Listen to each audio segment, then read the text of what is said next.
Hi everyone, welcome back to my channel. So this video is not going to be like many other videos of the past because इस video में we are not going to talk about any particular topic. This video is about a lot of topics, a lot of questions, and that are the questions that you guys asked in my previous Instagram post. So a few days back I asked on my Instagram and on my Twitter as well कि I want to do a Ask Me Anything session on my YouTube channel, and I took a lot of questions from you guys, and funnily enough and amazingly enough you had a lot of questions for me. So in this video I will be answering most of those questions, and if I am not able to answer some of your questions, don't feel disheartened because I'll be answering them in yet another video as well. So a lot of you asked about my personal life, my professional life, and many other things as well. And in this video we're going to talk about all those questions, and then we'll try to find out the answers for all those things as well. And before we move forward, I just want to remind you that please subscribe to my YouTube channel because I've been working really hard to bring out the best content for you guys, and a little support from you guys can actually push me towards doing the best for you. So let's just start with the first question. The first question is that you always spread positivity and ways to deal with mental issues, but how often do you feel low? And this is something that I've been asked a lot of times from a lot of people as well.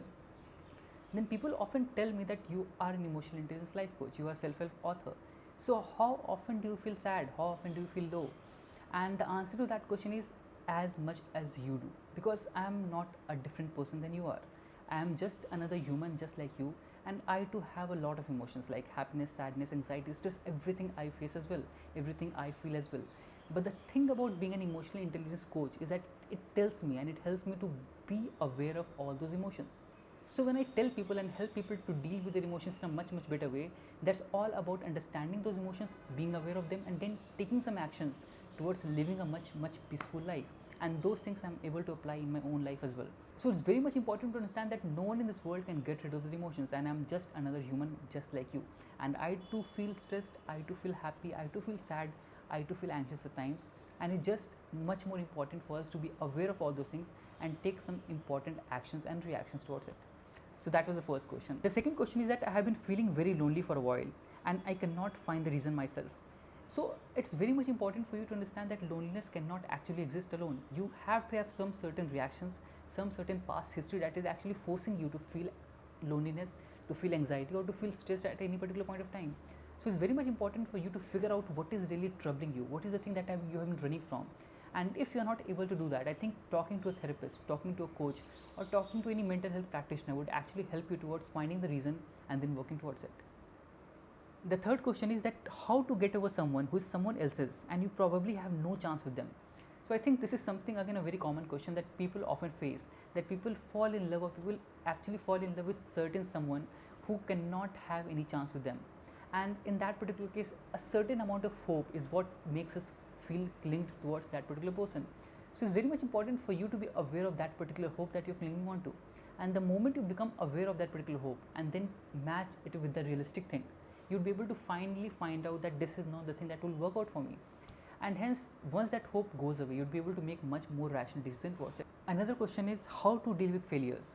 And I think this is something that must really be talked about, because we always try to work upon successes, we always try to work upon happiness, we always try to work upon everything good in life, but we don't very often talk about all the negative things that we often term out to be negative. Because it's very much important to understand that without failures you cannot actually succeed. Without feeling sad you cannot feel happy, because happiness and sadness are just two spectrums of the same emotional level that you are actually feeling. So you just cannot be happy, you cannot be sad, you just cannot choose what emotion you can have at all times. And it's the same with failures and success as well, because if you want to be successful, if you want to achieve a lot of things in life, you have to go through that ladder of failing and learning and failing and learning.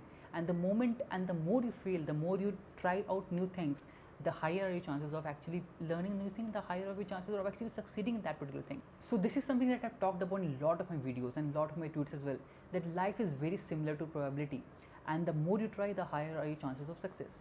So it's very similar to rolling a dice. The more you roll a dice, the better are your chances of getting a 6, and the life is very much similar to that. So you just have to keep trying, you just have to keep learning, and you just have to keep growing. That's all you can do to avoid worrying about failures. Okay, the next question is not actually a question, is something of a statement that आप इतने अच्छे से कैसे define कर लेते हो सब कुछ, मुझे भी मन करता है ऐसे करने का बट कैमरे से डर लगता है. So if you are feeling shy to come in front of camera, it's okay, it's completely fine, because everyone who actually comes in front of the camera for the first time, they would often feel shy, and it's very much important for you to be able to get used to that, get habituated to the idea of coming in front of the camera. The more you try, the higher chances of succeeding in that. It's as simple as that. And thank you so much for the compliment as well. The next question is, how do I be who I want to be? So if you already know who you want to become, it's the path is already very simple, because a lot of people don't even know what they want to become, and hence they always end up being confused. But if you already know who you want to become, you just have to find out different ways of working on that particular thing. You can talk to many other potential people who have already become what you want to become. So you can work upon that, you can Google search, you can talk to a lot of people who have already become that, and then your path would already be carved out. The next question is, are you single? I am not single, actually I'm married. The next question is, how to work on negative thinking and how can we overcome it? So again, like I told you before, that negative thinking doesn't really mean that you are living a negative life. It's just that we have a different approach of looking at life. And like all the emotions, sadness, happiness, anxiety, stress, all those emotions have an important purpose to serve. And so does negative thinking and positive thinking as well. It's just very much important for us to be aware of those negative thinking, to be able to not cling to them rather than making a rational choice towards it. So the best way out would be to actually be aware of all the emotions, all the thoughts that are coming into head, and then taking a rational perspective towards it. The more you are able to be aware of those particular emotions, you'll be able to take a much rational perspective and a much wiser thought towards it. And it's very much important for you to be not clinging to that particular thought, because your thoughts aren't always right, your thoughts aren't always true, and hence it's not very much important to believe that your thoughts are always going to be right. So it's very much important for you to be able to differentiate and dissociate yourself from that particular thought, that particular belief, and that would definitely help you all. And I have yet another video on that particular topic as well, about how to get rid of overthinking, in my YouTube channel, so you can check out that as well. The next question is, how old are you? And I wonder, with all that maturity you have, you look quite young for it. I actually am 28 years old, and I have been learning a lot of things. I actually enjoy learning a lot. So I like to read about philosophy, I like to read about psychology, I like to read about neuroscience as well. And if you know that as well, that I'm an aerospace engineer. So I try to learn about a lot of things, and that may be the reason I try to be much more rational, much more open towards accepting new things about life as well, because I'm that stage right now where I'm just learning a lot of new things, and I'm trying to learn as much as I can and try to help as much as I can help you guys. So it's very much important for me at this particular point to be able to make sure that learning goes on forever, and I actually believe in that particular path, that learning never stops, education truly never stops, and that's a philosophy I always cater to. The next question is, I lack in expressing anything, either it's about showing love or anger or my problem. Again, this thing is a very common problem that happens with a lot of people, because their emotions have always been subdued before. It could be because of a family where your emotions are not always valued. It could be coming because of your past relationship problems. It could be any of those traumatic issues. But it's very much important for you to be able to understand that particular trauma that has been hinting your brain, that has been pushing your brain to be acting in that particular manner, and then taking a rational choice towards it.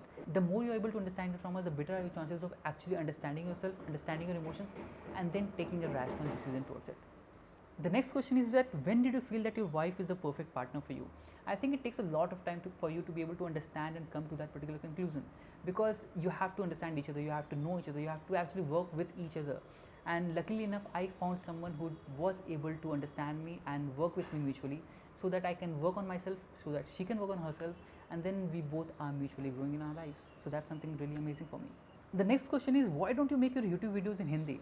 I really have come across this question a lot of times from a lot of people, and I'm really trying my best to be able to make videos in Hindi. In fact, मेरा मन करता है कि मैं अभी कुछ videos जो मैं इनफैक्ट वीडियोस बनाता हूँ इंग्लिश में, मैं उन वीडियोस को भी हिंदी में एक बार ट्रांसलेट करके फिर से बनाऊँ.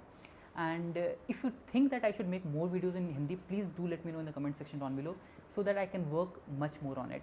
एंड मैं ज़रूर ट्राई करूँगा कि मैं ज़्यादा से ज़्यादा वीडियोस हिंदी में बनाऊँ, ताकि ज़्यादातर लोगों को पहुँच पाए बात, एंड ज़्यादातर लोग उससे हेल्प ले सके. So I will really oblige towards that. The next question is, how to overcome procrastination. So this is again a very important part, and I did a video on this particular topic as well before, and you can watch that video as well to understand the science behind procrastination and why and how you can get rid of that. But to actually brief it up, it's just something that you really need to do, that procrastination is actually something that you're trying to avoid a certain amount of feeling. So let's say if you have exam tomorrow and you're not trying to study, you're not wanting to study, so that level of procrastination may be because if you actually start studying, you might feel much more anxious, you might feel much more scared, you might feel much more fearful about studying and passing that examination. So your trying to basically avoid that feeling associated with giving the examination. So this is why you are procrastinating. And in every sphere of life, we just try to procrastinate when we're trying to avoid a certain amount of feeling. So try to find out which feeling you're trying to avoid, work on that particular feeling, and then you would be able to deal with that procrastination in a much better way. So this is the last question I'll be taking up in this particular video, and if I missed out on certain videos, please let me know. I'll be answering them in yet another video. So the last question for today is, what is the secret for staying at home peacefully? So I think when quarantine started, a lot of people had this trouble of actually dealing or staying at home and maintaining or managing the relationships with their families, with their partners, with their siblings as well. And it often became very tough to be able to deal with and stay in those particular situations. But I've always felt that it's very much important for us to be able to communicate, to be able to talk to our partners, to be able to talk to our parents, to be able to talk to our siblings. Because when you're living with someone, you already have certain amount of differences with them, and the more time you spend with them, the more differences you can actually see, and the more differences you can actually see, that would raise a question mark on your own beliefs. So that actually leads to a lot of conflict, that actually leads to a lot of fight as well. So it's very much important for us to be able to bridge that difference, to be able to bridge that gap, and that always happens because of communication. So make sure you talk to your parents, make sure you talk to your siblings, make sure you talk to your partners, and that would actually ease out a lot of your conflicts, a lot of your problems, and a lot of your issues at. So make sure you talk to your parents, make sure you talk to your families, make sure you talk to your partners, and that would ease out a lot of issues, a lot of doubts, a lot of problems about living at home, and that would make your stay at home part very much happier, very much peaceful. So this is all about today's session, and I hope you like this video, and if you really did, please like, comment and share this video with your friends, and also subscribe to my channel for more updates. Thank you so much.